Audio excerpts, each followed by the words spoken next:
There are tons of stories out there about hacked Pokemon games, some of them really quite neat, such as the one about a version where you get a ghost as a starter.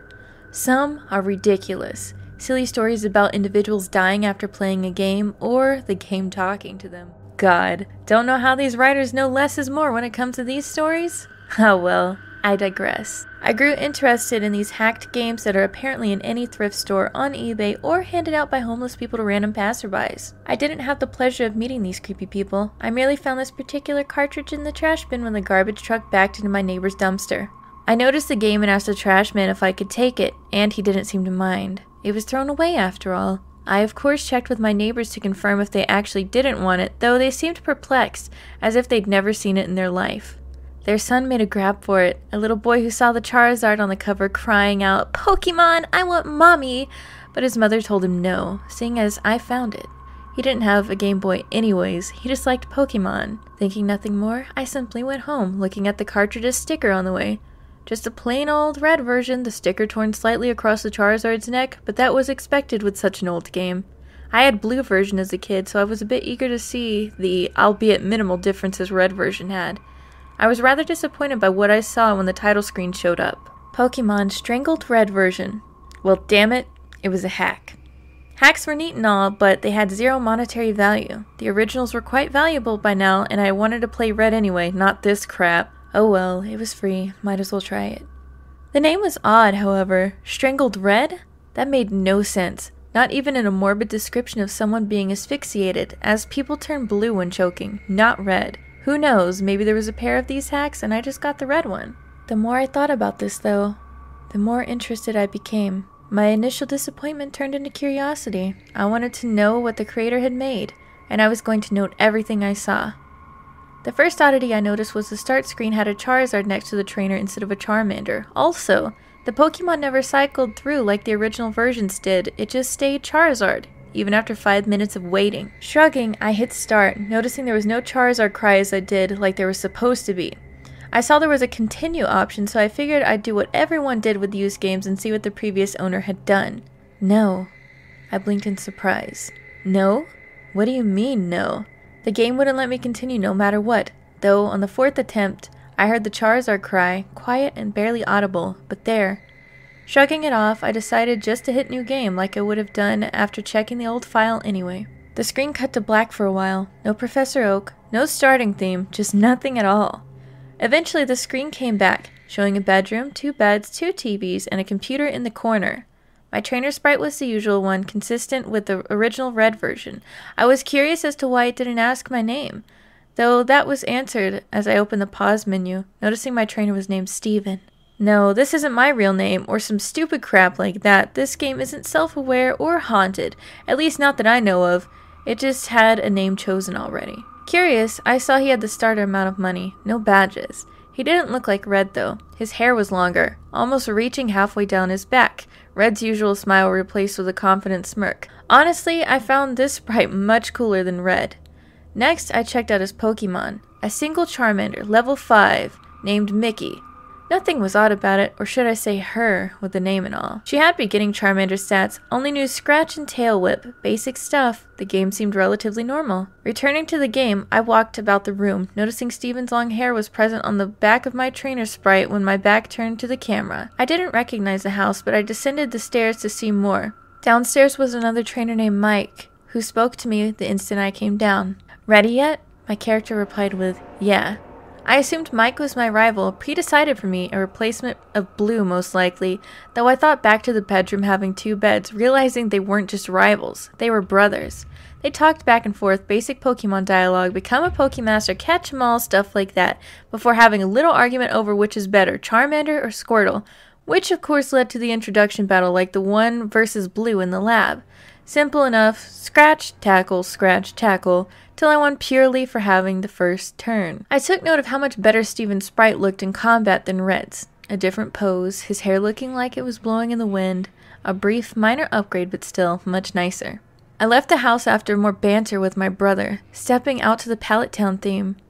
Going to the east, I found this was indeed Pallet Town. The house was simply on the outskirts to the west. I noted there was no mysterious grassy field like in normal Pallet Town. Wandering about, I decided to check in on Red's home. His mother was inside, and when I talked to her, she commented on how handsome Steven looked, hoping her son would look up to him as a role model for when he became a trainer himself next year. Which of course led me to realize this game took place a year before the original Pokemon. Red was even upstairs, playing the SNES in his room, commenting, "I'm gonna be the best too when it's my turn." I was starting to like this hack. It was interesting. A completely new adventure, a different character. Hell, Steven even seemed to have a history with the people in his town, a reputation, a personality beyond a silent protagonist. The people in the town talked to him as a person, making conversation, not just spouting tutorial crap. Even Blue's sister had new dialogue. They seemed to be in a relationship too, as the dialogue ended with a kiss and a heart over her head. Professor Oak simply wished me well, giving me a Pokedex to aid my adventure. He wasn't giving it to me to be the reason behind the adventure like every other Pokemon game out there. He gave it to me out of kindness, something to help me on my way, a gift. I was liking this more and more with each second. The game seemed to have an actual story now. I was somebody, not just a cookie-cutter protagonist anyone could be, not some blank sheet that could be replaced without notice. The story was different, though the actual gameplay remained unchanged. I went north like I was supposed to, went from town to town, collected badges, received the praise of the leaders. Steven's fame even seemed to spread, as some NPCs would talk to him like they knew him. I used Mickey for every battle, and she was growing surprisingly fast. She handled Brock with ease, even pounded Misty with no problem at all. She wasn't as adversely affected by super effective attacks as others. Did more damage than a regular Charmander? She was a veritable powerhouse. She even became a Charizard at the mere level of 25. Not bad at all, I must say. Things started to get weird though as soon as I reached Lavender Town. I know. Lavender Town is the focus behind every creepy story and the like. But it was the only place that was noticeably different. There was no Team Rocket invasion, which I found odd. Though I did remember this was a year in the past, so the invasion wouldn't occur until Red's time. I tried to enter the Pokemon Tower, aiming to get a Ghastly, but that's when it got odd. My character Steven said, "I have no reason to be here." Steven wouldn't go into the Pokemon Tower no matter what I did. This was weird. I mean, hell. There were a million places in Kanto you really have no need to be. Little random houses with nothing but children and NPCs, for example. Why was it here that Steven wouldn't enter? With a shrug, I figured I wouldn't need a Ghastly, seeing as Mickey could handle anything, so I simply went on my way, Lavender Town serving no purpose other than a passageway for the Pokemon Center. The game progressed normally from there, the remaining gyms fell, and eventually I made my way to the Elite Four and defeated them. As with Blue, my brother Mike was there before me, initiating the championship battle, which Mickey swept with ease. The aftermath of the battle was quite pleasant. None of the tension that was present between Red and Blue at the end of their match was present this time. The brothers congratulated each other on their progress and shook hands before the screen went white. No Hall of Fame, nor any credits. When the screen came back, it was a house again, the two brothers sitting at the computer, conversing with each other. It seemed as if they were having a conversation over Mickey. When Steven spoke, he said, "I don't want to." Mike replied with, "Come on, I just gotta borrow her for a second to finish the Pokedex. The entry won't register unless she recognizes me as a master for just a second." Steven replied, "But she's my Mickey." Mike's response, "I promise I'll give her back. Come on, please." I was faced with the options yes or no. I was a bit perplexed, so I hit no to be cautious. Mike kept saying, "Come on, please." I pressed no. "Come on, please." I realized this would simply continue to loop until I hit yes, so I did, just to see what would happen. Mike's answer changed.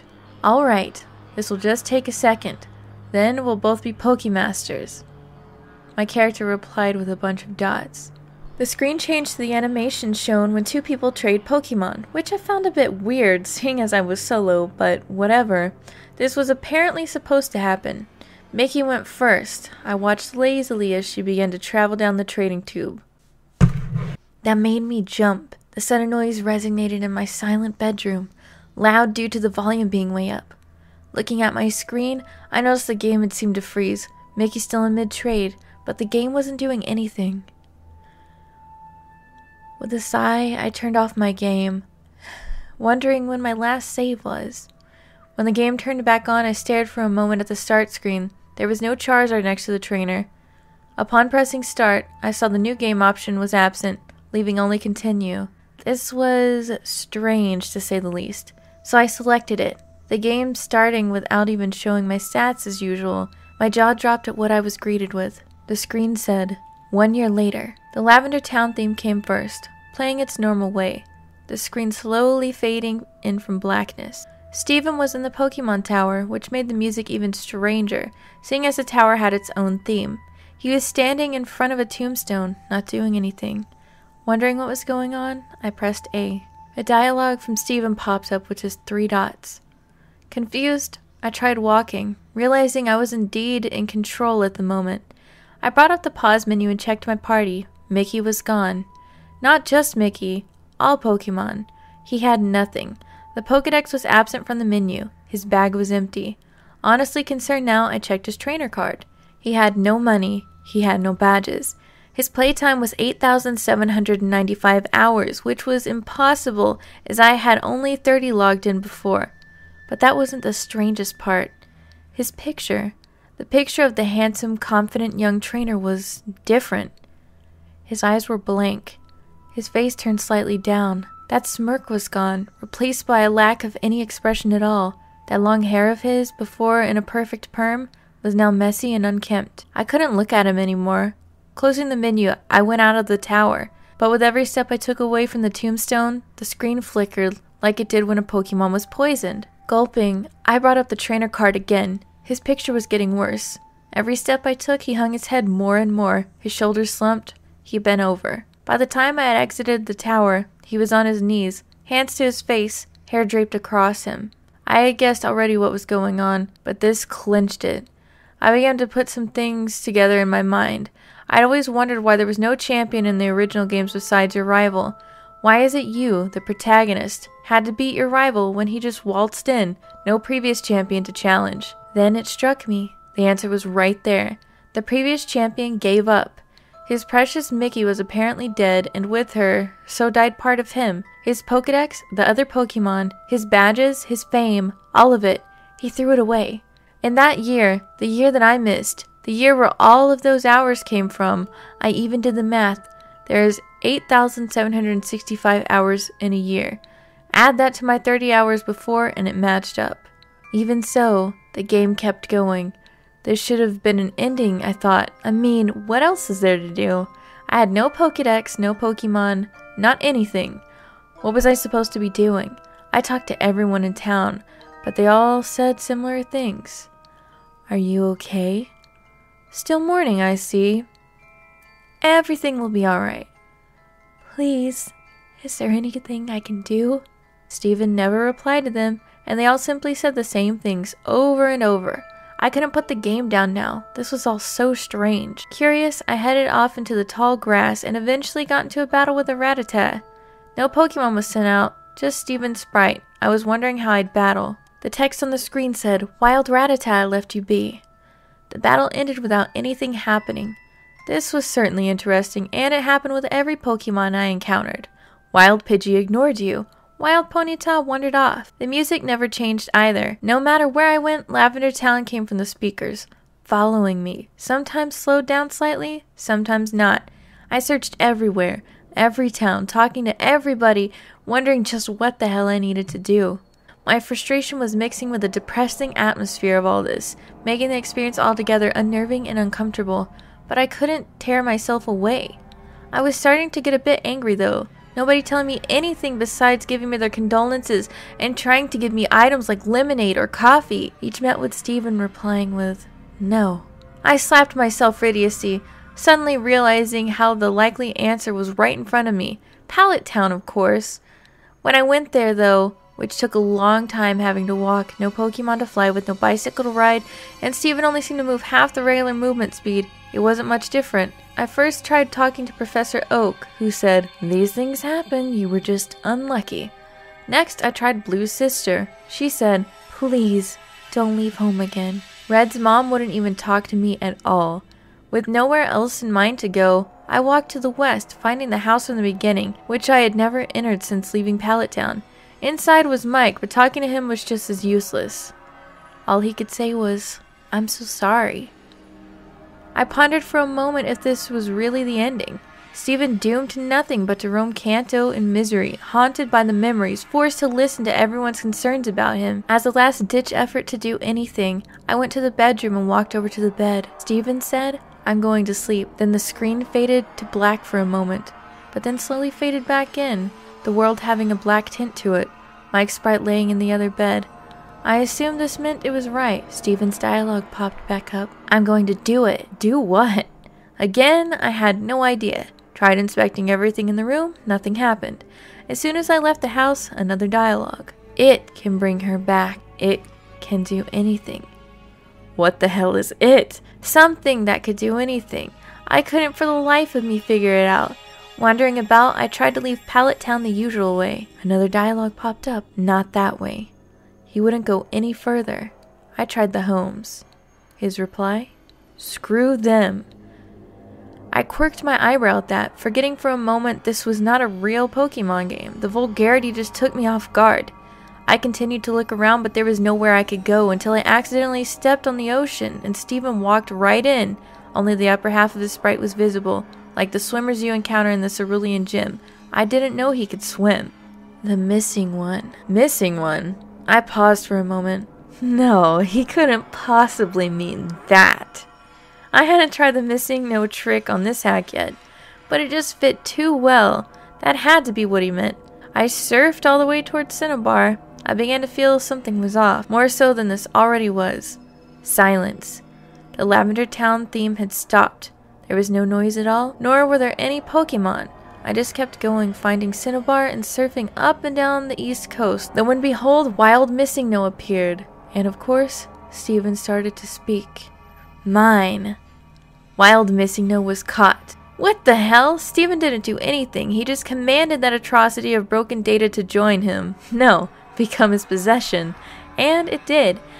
I was getting more and more disturbed by this all. Checking the start menu, I saw MissingNo was not in my party, but instead an item, making things even stranger. I checked the trainer card as well. Stephen has his back to me. His hair draped behind him, his hands in his pockets, nothing else. Remembering what he said at the start of this night, I realized what I had to do.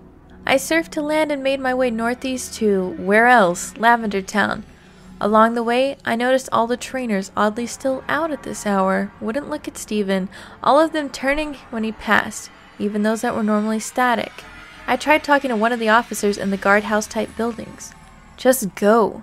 They all said the same thing, the one sent chills down my spine. Sometimes dead is best. My hands were sweating by this point. Stephen was about to try the impossible, something some would see as a crime against nature, which many of these people shared that opinion. I steeled myself. It's just a game and I was going to complete it. It took an eternity to reach the Pokemon Tower, but I got there eventually, taking a deep breath and holding the tombstone. I remembered which one. The image of Stephen standing before it was burned into my mind after all. First, I tried inspecting it. A dialogue popped up with Stephen saying, "Mickey." Nothing happened. With a gulp, I opened the menu and selected MissingNo from the bag. Oak's dialogue popped up saying, "Stephen, don't use it." I was reminded of when Professor Oak would magically tell you that you couldn't use a key item somewhere, like when using the bicycle in the building. Though the message this time was different, even worse, Stephen responded to it. "In a world that cheated me, why should I play fair?" Stephen used it. Afterwards, another dialogue popped up reading, "Stephen obtained $! What in God's name did I obtain? I couldn't tell you because the game took away my control. Without my input, Stephen began to leave the tower on his own, walking single step by single step. The Lavender Town theme started again as he left the tower and began his excruciatingly slow journey against my will. Every time he crossed one of the borders where the music would change, it got progressively slower, more and more disturbing. By the time he reached Cerulean City, it was a demonic rumbling. I just stared, watching him, trying to guess where he was going, but it was getting more and more obvious. He was heading to Pallet Town. The music had all but stopped when he got there, playing single note by single note. He went exactly where I had guessed, right to his own house, inside and upstairs. At this point, there was no music. Stephen moved step by step, stopping at his brother's bed, turning to face him. At first, I thought the game froze. He didn't do anything, just simply stood there and I couldn't move him. I did, however, find out that I could open the pause menu. I was terrified to look, but I couldn't stop myself. I selected his trainer card. There was a low growl noise, like a distorted Pokemon cry. Steven was looking at me again, directly at the screen. He was hunched over, his bangs obscuring his face. His hair was wild and feathered out. Between his bangs, there wasn't even a face at all, just black, 2 red eyes looking straight forward, a white grin contrasting with the darkness. That wasn't all, his name was also now spelled very oddly. S !3v3n. I couldn't look away, my eyes glued to his, not breaking contact for some time. My vision was getting blurry until I couldn't see very well. My face grew wet. I was crying like a baby. There was nothing I could do to hold back the tears. I was with this boy from the start. I built him up to greatness, and was then forced to watch his decline after a tragic accident, and now he was this. This thing. This abomination. I watched him go insane, halting my tears, wiping my eyes. I closed out the trainer card and tried to save the game, wanting to just quit. The game informed me this was impossible. Nothing can be saved now. The pause menu wouldn't close no matter what I did, so with no other option, I checked the bag. Nothing happened. I checked Pokemon and there was one. A single sprite met me. It had 0 HP, its status DED, and its name $. I selected it and I was greeted with 4 options. Status, it's her. Switch, never. Close, no. Or strangle. My fingers shaking. I selected Strangle and the menu closed, showing Steven in the room again. Steven's dialogue popped up. Goodbye. The game shut itself off. I was more dumbfounded than frightened. In a bit of shock, I turned it back on, the title screen showing the manic Steven and a horribly glitched Charizard. I pressed start, then continue. All I saw was a zoomed out view of Pallet Town, showing Steven's home to the west, tall grass surrounding it, those immovable stones blocking it from the rest of the town. The image was completely static, no music, no movement, before fading to white, going back to the title screen. It was as it had been when I first popped it in. A trainer had a Charizard. I attempted to hit continue. A dialogue popped up with, no.